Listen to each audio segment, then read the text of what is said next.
this is your host, Julia Nepini. I am a clinical and forensic social worker who owns a counseling practice and a consulting business. In this show, we discuss the challenges of being successful in business while maintaining your integrity and staying true to yourself.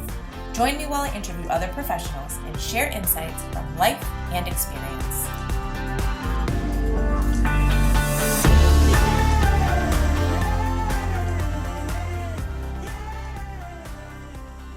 Hello and welcome to another episode of the Compassionate Climb podcast. Julia Nepini here for a solo episode. It has been a while. We're going to talk today about travel, the benefits of travel, this whirlwind year that I have had, and plans for the future, and how you can incorporate travel with business so that it can be affordable, but also beneficial for you in your role as a business owner. So to start off, I have always been someone with a passion for seeing the world. I believe that there is so much out there for us to experience, and traveling is one of the incredible ways to do so. And I was lucky prior to 2023 if I was able to go on one or maybe two trips in the span of a year. This year was very different. So before I get into what travel looked like for me, I want to say that a big reason why I was able to do this is that I expanded from solo practice to a group. I hired several clinicians. We are up to 18 at this present moment and actively growing. And I transitioned my caseload. So once I hired a few clinicians in order to be the type of practice owner that I wanted to be, the level of involvement that I wanted to have, and the other pursuits that I wanted to have, including this podcast and being a private practice consultant and doing some teaching, led me to make the decision to transition my caseload. So one of the reasons why I am able to take these trips and feel confident that the practice is not going to fall apart without me are finding the right people for the right seats. So first and foremost, that would be our administrative assistant.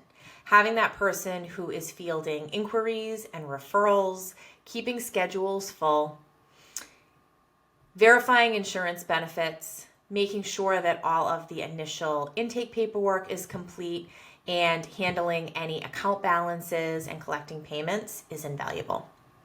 Then there's our biller. So ensuring that claims are getting entered in a timely fashion, that they are getting submitted correctly, and that there is follow-up on any claim issues, also invaluable. And thirdly, I would say having a team of qualified clinicians that love what they do an exceptional job at providing quality mental health care, are clear on what the expectations are within the practice, and are doing great work, keeping the practice running and going and helping people and generating income while I'm away.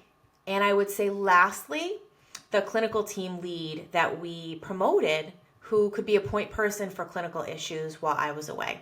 So this is definitely a process. It has taken me time to get to this point. I recognize how fortunate I am, but I also recognize how much work has gone into being at this point. And what I'm about to share is in no way with the intention of bragging. It's more so to capture a moment in time.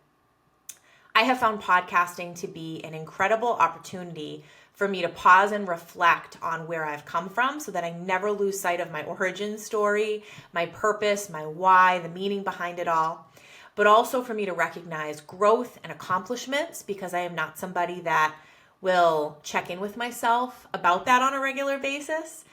And it's also because it is fundamental to me that I share as much of my story as possible so that other people can hopefully be inspired, believe that it's possible, hear from someone else who is extremely passionate about the work that she does, and that you can achieve anything that you put your mind to.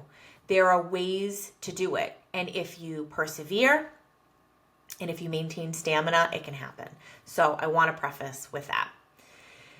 So let's start off with the first trip that I was able to go on this year to Jamaica. I have a partner who also owns a business, and through earning this trip, we were both able to enjoy that together. So it is so important that we as a couple, all of us out there that are in a relationship, make it a priority to spend time with one another. And if traveling is your thing, to do it, to experience the world together. It just enhances the connection that you have with one another when you experience something together. Then from there, I went on 3 therapy retreats. One was to Asheville, North Carolina, Whitney Owens Retreat and Rethink Your Practice.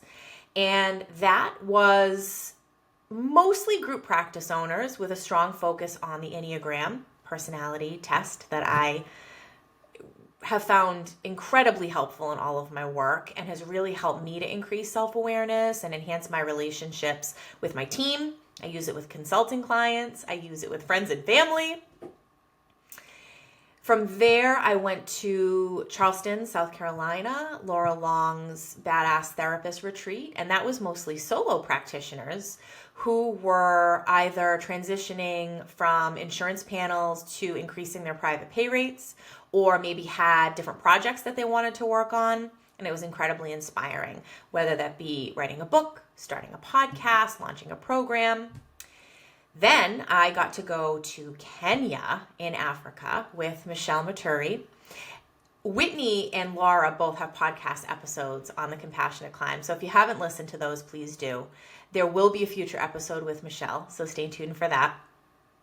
And that was really about culture as a social construct and how to bring race into the therapy room as a clinician.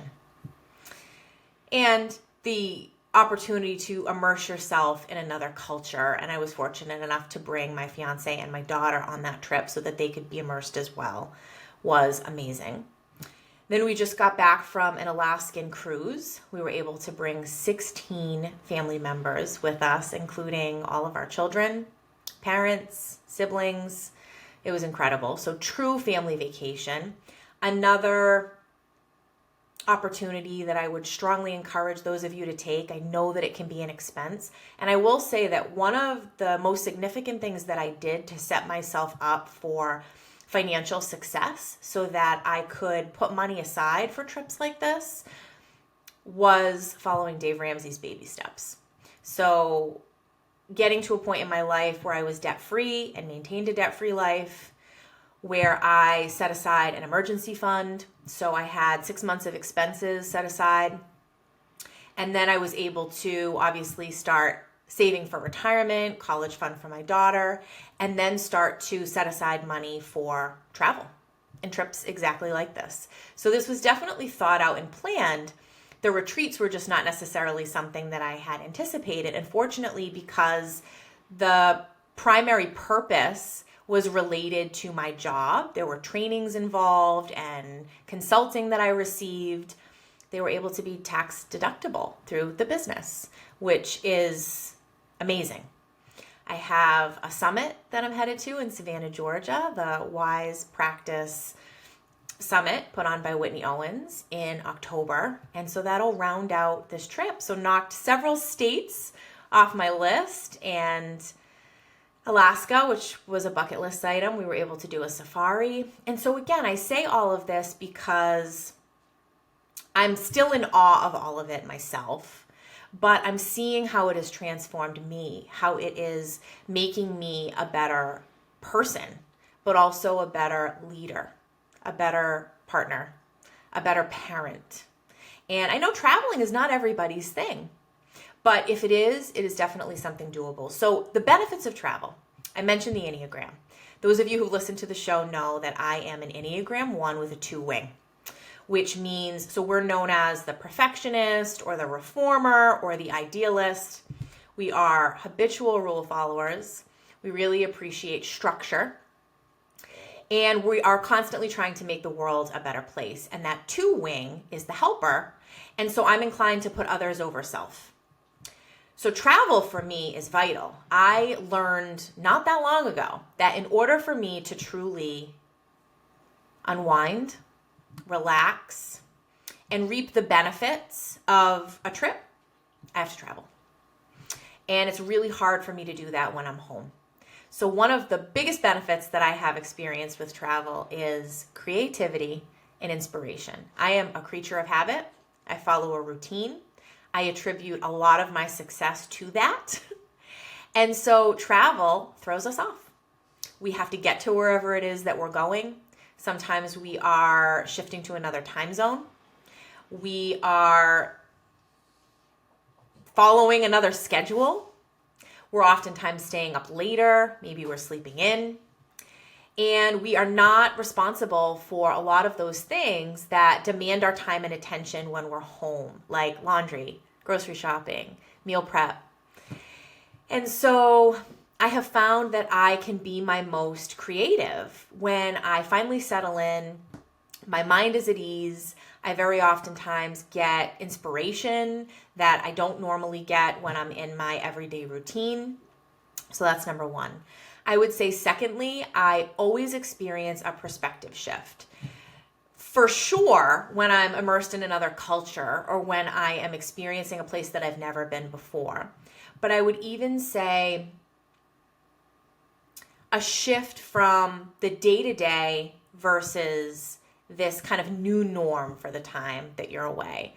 I look at life through a different lens. And the more open-minded I am, the more experiences that I have, the more it broadens my horizon. I would say there is always a renewed sense of gratitude and appreciation. So not only for the hard work that I've done to get me where I am and the things that I've accomplished, but also for the life that I've created and what I have to come home to and the parallel and the contrast to other places in this world and how other people live, and feeling very proud of the life that I've created.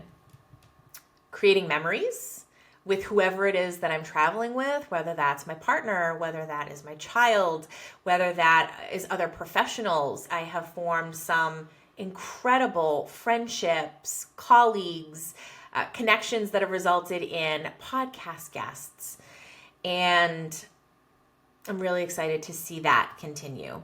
And I would also say increased self-awareness and understanding. I learn so much about me when I throw myself into new situations with people that I don't know, places that I've never been to.